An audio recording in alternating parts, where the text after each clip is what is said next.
Oh, yun ang hinihintay mo dyan. Yung mga ibon. Kulang pa yung ibon na kinain mo kanina. Oh, yun yung ibon na uso. Oh. Ayun yung dalawa dun sa taas. Oh. Oh, baba ka na dyan. Lipad ka daw para mahuli mo yung ibon.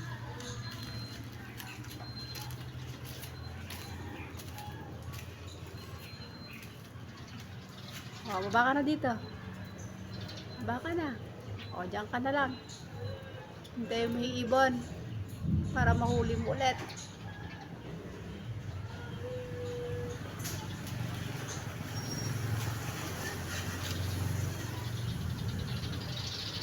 Oh, yun yung mga ibon. Oh, ang dami sila doon. Oh.